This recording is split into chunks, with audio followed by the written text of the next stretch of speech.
Hello, and welcome to an overview of the USP drug classification webinar. My name is Sharon Yeske, and I am a reimbursement and policy specialist for drugs within the Small Business, Education, and Entrepreneurial Development, or SEED office. So, let's get started. There are two learning objectives for this presentation.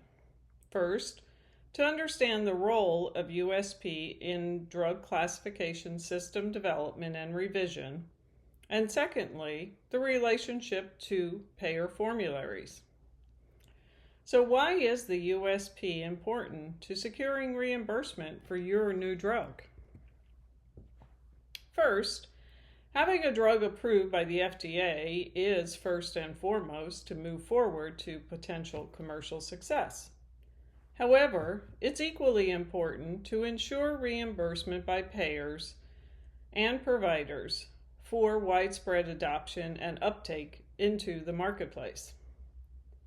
Part of a reimbursement strategic plan that may begin as early as 24 to 36 months prior to anticipated launch is gaining an understanding of how your drug will be classified.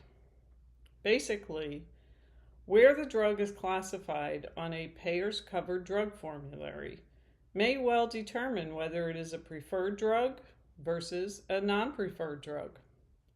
If it's helpful, think of it as in-network versus out-of-network, as many of us are familiar with that concept with our own health insurance coverage. The USP is the organization responsible for developing and revising drug classification systems by drug category and class, and used by many of the payers here in the United States to develop their own formularies. USP uses a unique public-private collaborative process. The USP website contains additional information, and the latest versions of the drug classification systems can be downloaded from their site. There are a few key terms that are helpful to understand. A payer's formulary lists covered brand and generic drugs, and as you may know, some drugs are excluded from coverage by a payer.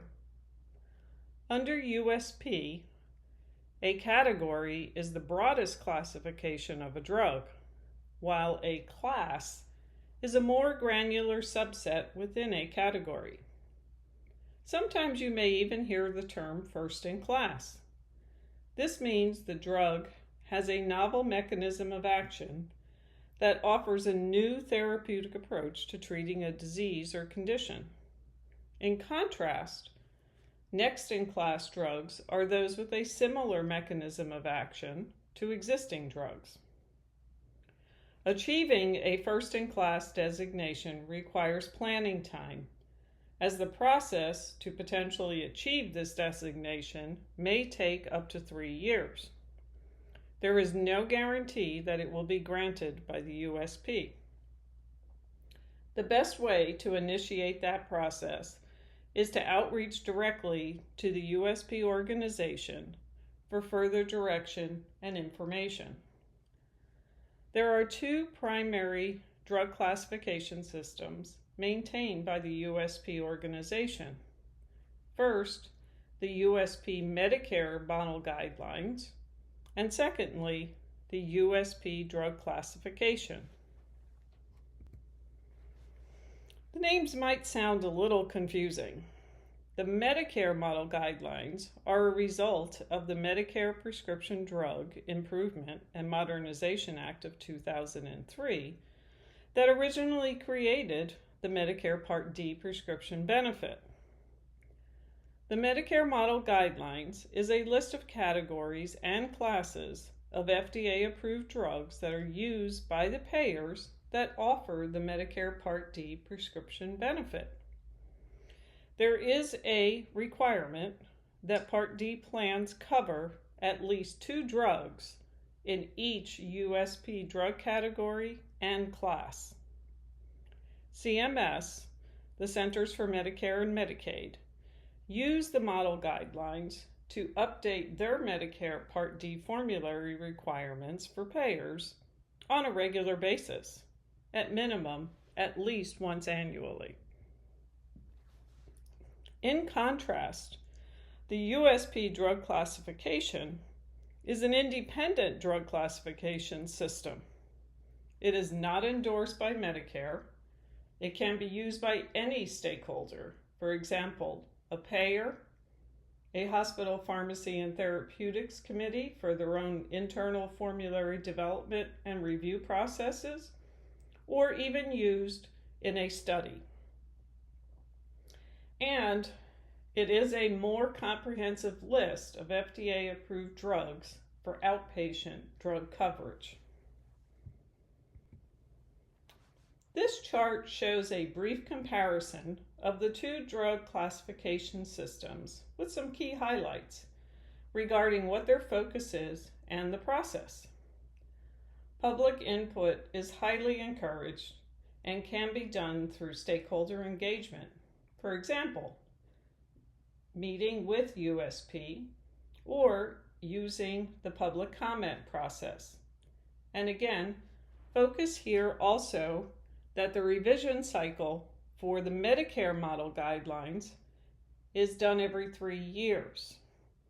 However, the drug classification system is done on an annual basis.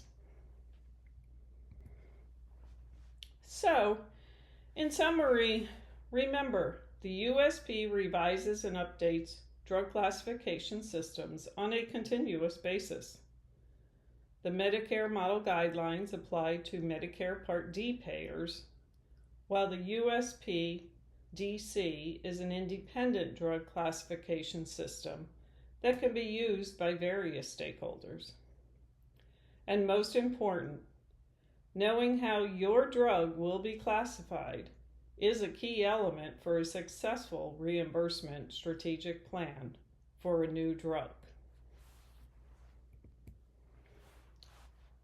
And if you still have questions after listening to this recording, you can always reach out to us and request a consult with someone from our team. In addition, the SEED website contains links to additional information, such as the Drug Reimbursement Knowledge Guide that discusses the reimbursement strategy planning in a lot more detail. Thank you.